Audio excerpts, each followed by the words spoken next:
Hello, my name is Erin Redmond, and I am here with my mom, Carole Ford, the founder of Ford Financial Group. Pretty much a legacy firm that I am the second generation to work in financial planning, but really we want to hear how it all got started. Well, you know, Erin, I had a real tough childhood. When my father died, he was 36, I was 12. And my mother had 3 children, 1 month old was the youngest. We went from low income while he was alive to poverty level when he died. You didn't know what you were going to eat by the end of the month.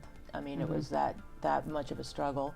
She couldn't work. We didn't have any daycare. She didn't have any money for daycare if we did. And so we lived hand to mouth. And, you know, even if, let's say, we had a car maintenance issue, we had no money to fix a car.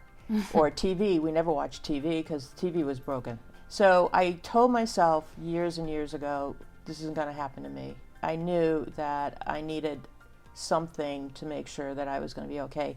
It just clicked. You know, financial planning is a brand new profession. I'm going to go and I'm going to study it and I'm going to help as many people as I could. Back then, my passion was really women. You know, I mean, my mother was a mess for the rest of her life, really.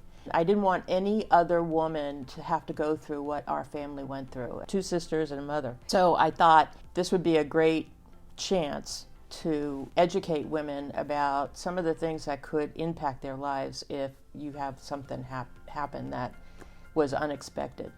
What was your experience like then working, because I think financial advising was new, financial planning was new. Well, just what was it like in the 80s, working at a brokerage firm?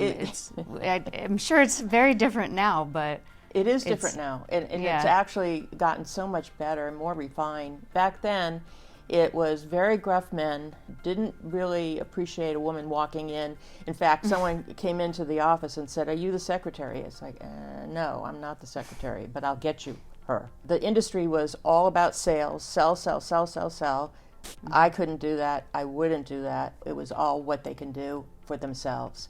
So that was pretty much the industry at the time. No education, just nothing about their lives then. It was just mainly like, no, they didn't let's care. buy these stocks and bonds, and that's it. That was pretty it. much. Yeah. I decided it was time. I joined a practice, became a partner with a bunch of other financial advisors that were men. They really didn't see what I saw. I wanted to teach women. They didn't think that would work. Finally, I gave them an idea for the firm to do, and they're like, "That's the stupidest idea I've ever heard." And then Do you remember a week what the idea was? I don't remember, but it was the catalyst for me to say, I don't need these men in my life. They weren't listening to me. A week later, they came up with the same idea, and other men said, "Oh yeah, that's great. I think it's great." And I went, that was my idea, and they're like, "Oh yeah, right."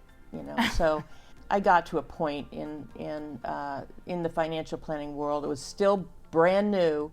It was still slow going, but I had to leave, and I did.